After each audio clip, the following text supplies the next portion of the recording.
السلام علیکم ورحمۃ اللہ وبرکاتہ۔ الحمدللہ وحدہ والصلاۃ والسلام علی من لا نبی بعدہ وعلی آلہ واصحابہ اجمعین، اما بعد فاعوذ باللہ من الشیطان الرجیم، بسم اللہ الرحمن الرحیم۔ رب اشرح لی صدری ویسر لی امری واحلل عقدۃ من لسانی یفقہوا قولی۔ آج کی میری اس نشست کا عنوان ہے رمضان کا استقبال کیسے کریں۔ انشاءاللہ اس عنوان کو ٹاپک وائز سمجھنے کی کوشش کرتے ہیں۔ رمضان المبارک کی آمد ہے، ہر طرف مومن کے اندر اس کے متعلق اظہار مسرت ہے۔ یہ وہ مبارک مہینہ ہے جس کا انتظار ایک مومن سال بھر کرتا ہے، کیونکہ یہ نیکی، برکت، بخشش، عنایت، توفیق، عبادت، تقوی، مساوات، صدقہ و خیرات، رضائے الہی، جنت کی بشارت، جہنم سے چھٹکارے کا مہینہ ہے۔ اس مقدس مہینے میں مومن کے اندر فکر آخرت کے ذریعے رب سے ملاقات کی خواہش بیدار ہوتی ہے۔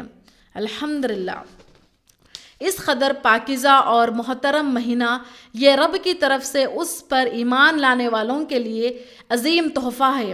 اب ہمارے لیے یہ فرض بنتا ہے کہ اس عظیم الشان مہینے کا استقبال کیسے کریں اور عمدہ طریقے سے اس مہینے کے فوائد اور برکت سے اپنے دامن کو نیکیوں کے موتی سے بھر لیں۔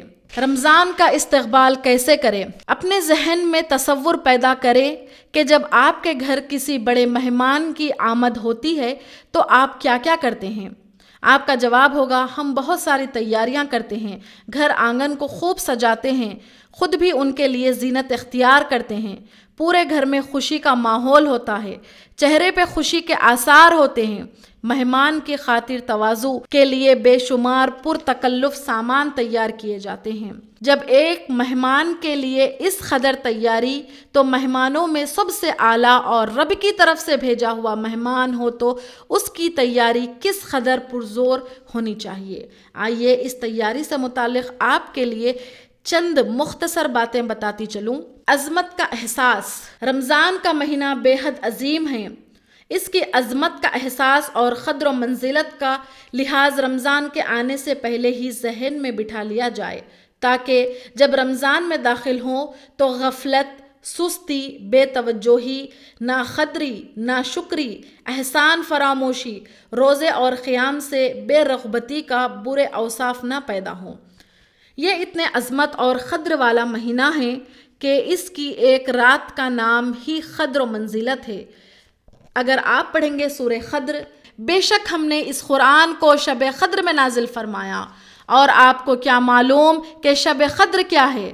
شب قدر 1000 مہینوں سے بہتر ہے۔ اس میں ہر کام کا سر انجام دینے کو اپنے رب کے حکم سے فرشتے اور روح جبرائیل اترتے ہیں۔ یہ رات سلامتی کی ہوتی ہے اور فجر کے طلوع ہونے تک رہتی ہے۔ آپ یہ نہ سمجھے کہ رمضان کی ایک رات ہی قدر کی رات ہے، بلکہ اس کا ہر دن، ہر رات، ہر پہر، ہر منٹ، ہر سیکنڈ قدر و منزلت کے حامل ہے۔ رمضان وہ مبارک مہینہ ہے جس میں ہم زیادہ سے زیادہ اجر و ثواب، نیکیاں کما سکتے ہیں اور اللہ سبحانہ و تعالیٰ کا قرب حاصل کرنے کے ہم انشاءاللہ بندے بن سکتے ہیں۔ نعمت کا احساس۔ رمضان جہاں رب کا مہمان ہے، وہیں اس کی طرف سے ایک عظیم نعمت بھی ہے۔ عام طور سے انسان کو اس نعمت کا احساس کم ہی ہوتا ہے جو حاصل ہو جاتی ہے، لیکن جو نہیں مل پاتی اس کے لیے تڑپتا رہتا ہے۔ ایک بینا کو آنکھ کی نعمت کا احساس کم ہوتا ہے، اس لیے اس کا استعمال فلم دیکھنے اور برائی کے کاموں میں کرتا ہے۔ اگر اسے یہ احساس ہو کہ یہ رب کی بہت بڑی نعمت ہے، اس کی قدر کرنی چاہیے، تو کبھی اپنی آنکھ سے برائی کا ادراک نہ کرے۔ بینا کی بنسبت اندھے کو آنکھ کی نعمت کا احساس زیادہ ہوتا ہے۔ یہ فرق ایمان میں کمی کا سبب ہے۔ جس کا ایمان مضبوط ہوگا وہ ہر نعمت کی قدر کرے گا۔ ایمان کا تقاضا ہے کہ ہم رمضان جیسے مقدس مہینے کی نعمت کے احساس کریں، اور اس احساس کا تقاضا ہے کہ اس نعمت پر رب کی شکر گزاری ہو، جیسا کہ اللہ سبحانہ و تعالیٰ قرآن مجید میں فرماتے ہیں۔ اگر آپ پڑھیں گے سورہ ابراہیم، سورہ نمبر 14 کی آیت نمبر 7، جس کا معنی ہے، اور جب تمہارے پروردگار نے تمہیں آگاہ کر دیا کہ اگر تم شکر گزاری کرو گے تو بے شک میں تمہیں زیادہ دوں گا، اور اگر تم ناشکری کرو گے تو یقیناً میرا عذاب بہت سخت ہے۔ اللہ سبحانہ و تعالیٰ سورہ ابراہیم کی آیت نمبر 28 اور 29 میں کہتے ہیں، جس کا معنی ہے، کیا آپ نے ان کی طرف نظر نہیں ڈالی جنہوں نے اللہ کی نعمت کے بدلے ناشکری کی اور اپنی قوم کو ہلاکت کے گھر میں لا اتارا، یعنی دوزخ میں، جس میں یہ سب جائیں گے، جو بدترین ٹھکانہ ہے۔ نعمت میں رمضان جیسا مہینہ نصیب ہونے کی بھی نعمت ہے، اور صحت و تندرستی اس پہ مستزاد ہے۔ ان نعمت کا احساس کیوں نہ کرے کہ ان نعمتوں کے بدلے ہمیں ہر قسم کی نیکی کی توفیق ملتی ہے۔ روزہ، نماز، صدقہ، خیرات، دعا، ذکر، انابات اللہ، توبہ، تلاوت، مغفرت، رحمت وغیرہ ان نعمتوں کی دین ہے۔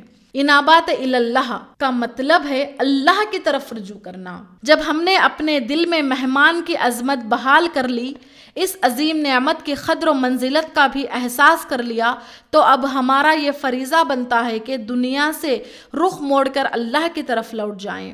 انابات اللہ یعنی اللہ کی طرف رجوع کرنا عظمت اور نعمت کے احساس میں مزید قوت پیدا کرے گی۔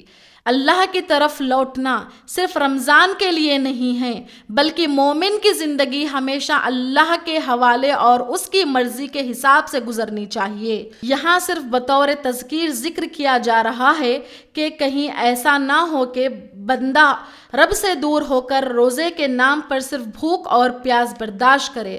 اگر ایسا ہے تو روزے کا کوئی فائدہ نہیں۔ پہلے رب کی طرف لوٹیں، اس سے تعلق جوڑے اور اس کو راضی کرے، پھر ہماری ساری نیکیاں قبول ہوگی۔ انابات اللہ سے مراد یہ ہے کہ ہم رب پر صحیح طور سے ایمان لائے۔ ایمان باللہ یعنی اللہ پر ایمان کو مضبوط کرے، عبادت کو اللہ کے لیے خالص کرے، رب پر مکمل اعتماد کرے، اللہ کو سارے جہاں کا حاکم مانے، خود کو اس کا فقیر اور محتاج جانے، کسی غریب اور مسکین کو حقارت کی نظر سے نہ دیکھے، ناداروں کی مدد کرے، بیماری اور مصیبت میں اللہ ہی کی طرف رجوع کرے۔ یہ ساری باتیں انابات اللہ میں داخل ہوتی ہے۔ بہت سے لوگ ہیں جو نماز بھی پڑھتے ہیں، روزہ بھی رکھتے ہیں، لمبے لمبے قیام اللیل رات کو قیام کرتے ہیں، مگر غیر اللہ کو پکارتے ہیں، اللہ کو چھوڑ کر دوسروں کو مشکل کشا سمجھتے ہیں، بیماری اور مصیبت میں مردوں سے استغاثہ مدد طلب کرتے ہیں۔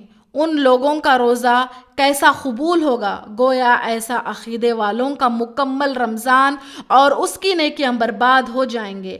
اللہ سبحانہ و تعالیٰ سورہ زمر آیت نمبر 65 میں کہتے ہیں، بسم اللہ الرحمن الرحیم، وَلَقَدْ أُوحِيَ إِلَيْكَ وَإِلَى الَّذِينَ مِنْ قَبْلِكَ لَئِنْ أَشْرَكْتَ لَيَحْبَطَنَّ عَمَلُكَ وَلَا تَكُونَنَّ مِنَ الْخَاسِرِينَ۔ اور بے شک تمہاری طرف اور تم سے پہلے نبیوں کی طرف یہ وحی کی گئی ہے کہ اگر بافرض محال تم نے شرک کیا، بلا شبہ تمہارے اعمال برباد ہو جائیں گے اور تم یقیناً خسارہ پانے والوں میں سے ہوں گے۔ اس آیت میں اللہ سبحانہ و تعالیٰ نبی اکرم صلی اللہ علیہ وسلم سے مخاطب ہو کر کہتے ہیں، اے نبی صلی اللہ علیہ وسلم، اگر تم بھی شرک کریں گے تو تمہارے تمام اعمال کو برباد کر دیا جائے گا اور تم خسارہ پانے والوں میں سے ہوگے۔ یہاں پر ہمیں سمجھنا چاہیے اللہ سبحانہ و تعالیٰ نبی اکرم صلی اللہ علیہ وسلم سے مخاطب ہو کر یہ بات کہتے ہیں تو ہمارا نبی اکرم صلی اللہ علیہ وسلم کے مقابلے میں کیا درجہ ہے؟ تو ان تمام لوگوں کو میں کہتی ہوں جو اللہ کو چھوڑ کر غیر اللہ کی عبادت کرتے ہیں، وہ باز آ جائے اور قرآن اور احادیث کا مطالعہ کرے اور ایک اللہ کی عبادت کرے، غیر اللہ کی عبادت کرنا چھوڑ دے۔ پیش قدمی کے دو پہلو ہیں، منکر برائی سے بچنا، دوسرا معروف بھلائی کی رغبت۔ منکر سے بچنا رمضان کے استقبال میں ایک اہم پہلو یہ ہے کہ ہم پہلے اپنے پچھلے گناہوں سے سچی توبہ کریں اور آئندہ گناہ نہ کرنے کا عزم مصمم پختہ ارادہ کر لیں۔ دیکھا جاتا ہے کہ لوگ ایک طرف نیکی کرتے ہیں تو دوسری طرف برائی کرتے ہیں، اس طرح اعمال کا ذخیرہ نہیں بن پاتا بلکہ برائی کے سمندر میں ہماری نیکیاں ڈوب جاتی ہیں۔ ویسے بھی ہمارے پاس نیکیوں کی کمی ہے، وہ بھی برباد ہو جائے تو نیکی کرنے کا فائدہ کیا؟